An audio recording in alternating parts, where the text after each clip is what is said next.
Audit bukan hanya sekedar memeriksa angka, ini tentang menjaga integritas. Di setiap tahunnya, alokasi anggaran pendapatan dan belanja negara mencapai lebih dari 1.000 triliun rupiah dengan persentase sebesar 52,1%. Hal tersebut disampaikan oleh Lembaga Kebijakan Pengadaan Barang atau Jasa Pemerintah tahun 2021 dalam pembahasan Peraturan Presiden Nomor 12 Tahun 2021 mengenai pentingnya pengadaan barang atau jasa pemerintah. Perpres tersebut secara mendalam membahas mengenai pentingnya tata kelola, transparansi, serta akuntabilitas dalam dunia tender pengadaan barang atau jasa pemerintah yang memegang peranan krusial dalam roda perekonomian nasional. Namun sayangnya, di balik sistem yang telah diatur dalam regulasi, praktik terjadinya sanggah tender bisa saja terjadi, yakni mencakup tender yang tidak transparan, pemecahan nilai pekerjaan menjadi lebih kecil, penyediaan barang atau jasa yang tidak sesuai prosedur, markup nilai pekerjaan dan harga, penyerahan barang atau jasa yang tidak sesuai spesifikasi, sampai penandatanganan berita serah terima acara pekerjaan yang sebenarnya belum selesai 100%. Mirisnya, Indonesia Corruption Watch atau ICW pada tahun 2010 hingga 2020 menyebutkan bahwa sebesar 53% tender mengalami korupsi dengan peningkatan mencapai 50% pada tahun 2015 hingga 2018. Hal tersebut termasuk kategori corruption dalam fraudery menurut Association of Certified Fraud Examiners atau ACFA, yakni mencakup kickbacks, conflict of interest, dan illegal gratuities. Dan inilah yang menjadi titik awal penelitian kami melalui studi kasus pada proyek pembangunan gedung Pusdiklat Kementerian ABC. Kami mencoba menjawab sebuah pertanyaan penting, yaitu bagaimana untuk mendeteksi dan membuktikan praktik fraud dalam proses tender secara akurat dan terstruktur. Bayangkan, proyek sebesar 50 miliar rupiah dijadikan modus penyimpangan atau red flags oleh segelintir orang yang seharusnya menjaga amanah. Selain itu, tindakan tidak sehat pada kasus berupa pemberian parsel lebaran, voucher umroh, sampai penyerahan goodie bag berisi uang mengundang curiga publik yang patut dipertanyakan. Jika kondisi tersebut terus dibiarkan, maka berapapun besaran anggaran yang ada tidak akan mampu untuk memberikan dampak yang signifikan terhadap kesejahteraan masyarakat. Dari sinilah kami merumuskan 3 fokus utama melalui pendekatan audit investigatif untuk mengungkap modus penyimpangan atau red flags yang terjadi pada kasus, yakni dengan melalui penelaahan informasi awal, kemudian pembentukan program audit investigatif, serta penyusunan laporan hasil audit rekomendasi dengan berdasarkan pada analisis yang telah dilakukan. Untuk menjawab pertanyaan pertama, mari kita mulai dengan melihat benih penyimpangan melalui identifikasi informasi awal. Audit investigasi dimulai dari aduan kepada Kementerian ABC pada tanggal 4 Januari 2024. Seorang pejabat internal, yakni Saudara FH, diduga melakukan penyimpangan pada pembangunan gedung Pusdiklat senilai 50 miliar.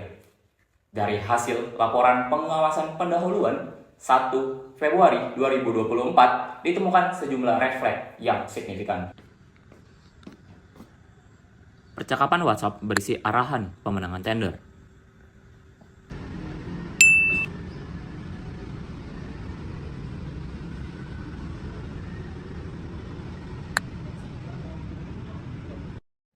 Hubungan personal yang tidak profesional antara pejabat dan rekanan,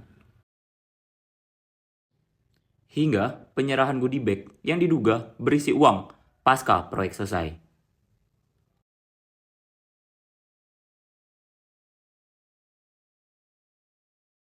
Indikasi awal ini membentuk dasar awal atau prediction untuk melanjutkan ke tahap audit investigasi. Sesuai pendekatan tuna kotak bahwa audit investigasi dilanjutkan jika ada bukti dasar awal yang layak. Secara teoritis, kasus ini memperlihatkan kita terhadap 7 faktor fraud heptagon, mulai dari tekanan relasi, peluang struktural, hingga lunturnya nilai religius. Semua hal ini membukakan jalan terjadinya fraud jenis korupsi dalam bentuk kickbacks, conflict of interest, dan illegal gratuities. Selain itu, proyek ini juga mengindikasikan pelanggaran terhadap Perpres Nomor 12 Tahun 2021 tentang pengadaan pemerintah, terutama hal terkait transparansi tender dan proses pemilihan penyedia. Sebagai resume identifikasi, pendekatan 5W+2H memperjelas.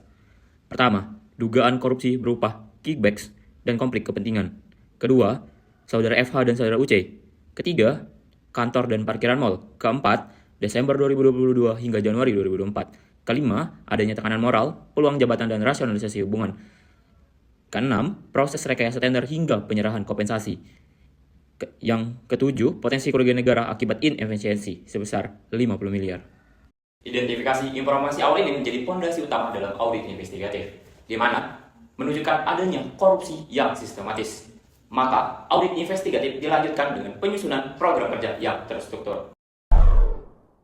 Untuk mengungkap dugaan korupsi proyek pembangunan gedung Pusdiklat Kementerian ABC, tim investigasi telah menyusun program audit investigatif secara sistematis, di mana program ini disusun dengan merujuk 3 acuan utama, yaitu Permen PUPR nomor 14 tahun 2023 tentang audit investigatif, buku akuntansi forensik dan audit investigasi karya Tuana Kota, serta modul praktik audit investigatif dari BPKP.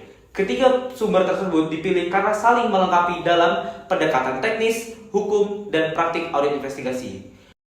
Berdasarkan penggabungan ketiga sumber tersebut, program ini dilakukan dalam 3 tahapan utama, yaitu pertama, tahap perencanaan, yang dimana pada tahap ini informasi akan ditelaah lebih lanjut dengan menggunakan pendekatan 5W+2H.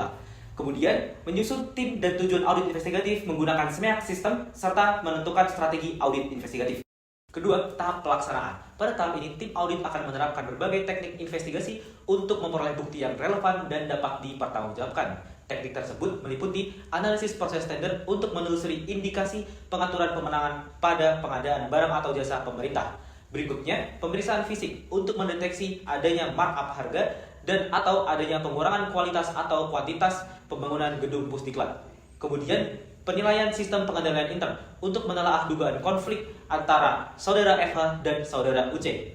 Hingga review analitikal untuk membandingkan harga kontrak dan harga pasar guna menilai kewajaran, kelayakan, dan kepantasan anggaran pembangunan. Pada tahap pelaksanaan ini, dilakukan juga wawancara dan pemeriksaan dokumen guna memperoleh informasi dan konfirmasi atas bukti yang diperoleh. Ketiga, tahap pelaporan berupa penyusunan laporan hasil audit investigatif yang sederhana namun jelas dan didukung dengan surat pengantar masalah yang memuat ikhtisar penyimpangan. Setelah tahapan pelaksanaan audit dilakukan, maka tim audit menyusun laporan hasil audit investigatif sebagai bentuk akuntabilitas atas temuan-temuan yang telah diperoleh. Berdasarkan hasil pemeriksaan gedung Pusdiklat Kementerian ABC, ditemukan indikasi kuat penyimpangan dengan jenis korupsi dalam bentuk kickbacks, illegal gratifikasi, dan konflik of interest. Adapun bukti yang mendukung, pertama adalah percakapan WhatsApp berisi arahan kewenangan tender. Kedua, hubungan personal yang tidak profesional antara pejabat dan rekanan. Dan yang terakhir adalah penyerahan goodie bag yang diduga berisi uang setelah proyek selesai. Dari hasil tersebut, disusun rekomendasi sebagai dasar tindakan korektif oleh Menteri ABC selaku atasan langsung. Pertama, agar menjatuhkan sanksi kepada saudara Eva sesuai ketentuan yang berlaku, mengingat keterlibatan aktifnya dalam mengatur tender secara tidak sah. Kedua, perlu dilakukan evaluasi ulang terhadap kontrak dengan PT Unggul Bangun Abadi sebagai penyedia jasa guna menilai apakah proyek telah berjalan sesuai prinsip efisiensi dan prosedur pengadaan. Ketiga, memperkuat sistem pengendalian intern khususnya pada aspek deteksi dini konflik kepentingan dan pengawasan tender secara berkala. Temuan ini bukan hanya mencerminkan pelanggaran administratif, tetapi juga mengancam integritas kelembagaan secara menyeluruh. Oleh karena itu, laporan hasil audit ini harus menjadi pijakan yang kuat bagi Kementerian ABC untuk menindaklanjuti temuan secara menyeluruh, baik dalam aspek pijakan hukum, evaluasi kelembagaan, maupun perbaikan sistemik. Kemudian, dengan melalui rekomendasi yang kuat, Kementerian ABC menunjukkan komitmennya terhadap tata kelola pemerintahan yang bersih, transparan, dan juga akuntabel.